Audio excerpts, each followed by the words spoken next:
We are now looking at ACT 70A, Passage 4. In this passage, it provides us with a simplified periodic table, and below we have another table which gives us those same elements and a couple of basic characteristics about those elements, like melting point, boiling point, atomic radius, ion, and ionic radius. Question 20 reads, according to Figure 1 and Table 1, which of the following graphs best shows the melting point, how the melting point varies with atomic number for the group 2A elements listed in Table 1? First, we have to identify the group 2A elements, and we see them right here. Then, if we look at Table 1, we'll look at the melting point for those 2A elements. Now, as we look at the atomic number for those elements, we see that beryllium is at a 4, magnesium is at a 12, calcium is at a 20, and if we go down, we see that at first beryllium has a pretty high melting point. Magnesium then is at a little lower at 650, and calcium is at 850.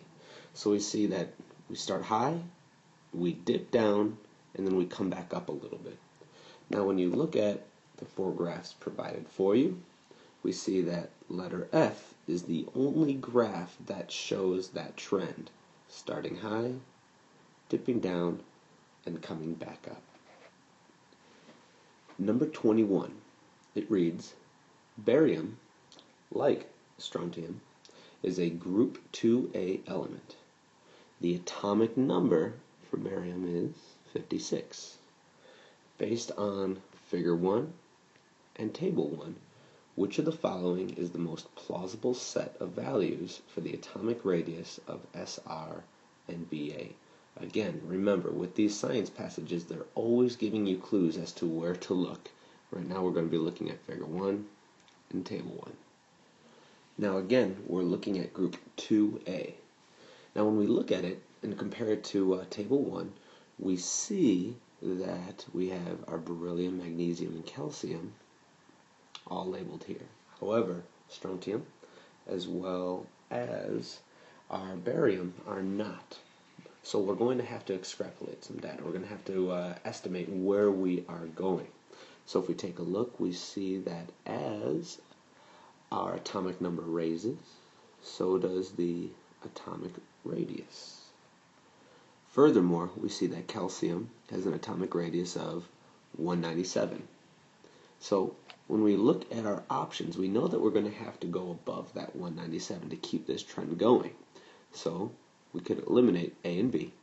Now C says that we have a 220 and a 235, whereas D goes in the opposite direction, starts at 235 and 220. Now we know that the atomic radius increases, so we could again eliminate D, and we know that C is going to be our answer. Number 22. It reads, based on Table 1, at 100 degrees Celsius and 1 atm, aluminum exists at what state, and sodium exists at one state. So we're going to have to jump back to Table 1. Now, looking at sodium, we could see that its melting point is 98, and its boiling point is 890.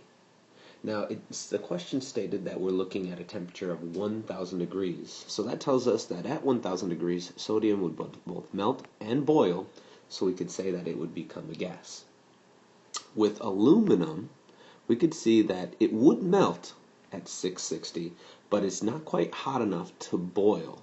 So it's safe to say that aluminum would be a liquid. So looking at our possible answers, it must be H, saying that aluminum is a liquid, and sodium would be a gas.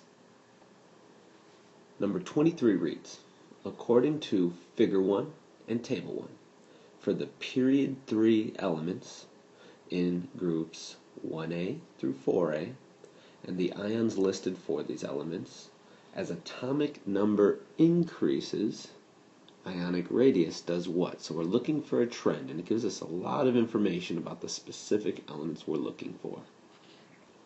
Now the question told us we are looking at period 3, groups 1A through 4A. Now, you'll see that chlorine's in there as well, but that's thrown in there as a distractor because it specifically says groups 1A through 4A. So we could just not worry about 7A, which is chlorine. So looking at these elements, we see we're going to focus in on sodium, magnesium, aluminum, and silicon. Again, we're trying to see what happens to the ionic radius as the atomic number increases. You can see by looking at those four that steadily increases as we go up the chart from sodium up to silicon. So looking down, we can see that sodium starts with an ionic radius of 95. As we move on to magnesium, it drops to 65. Aluminum is at 50 and silicon is at 40. So that being said, we could safely say that it decreases only. Finally, that brings us to number 24, which reads, which of the following statements comparing the ionic radius to the atomic radius for a given element is best supported by table 1? And it reads, compared to the size of an atom, the size of the ion is, and if you take the time to read each of these, you'll see that it deals with charges, positive, negative charges.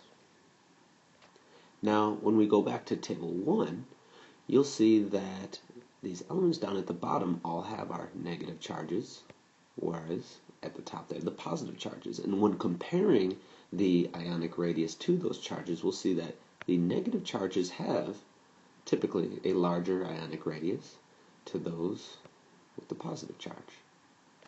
So when we go back to our possible answers, we say that it will be J. Larger if the ion is negative, but smaller if the ion is positive.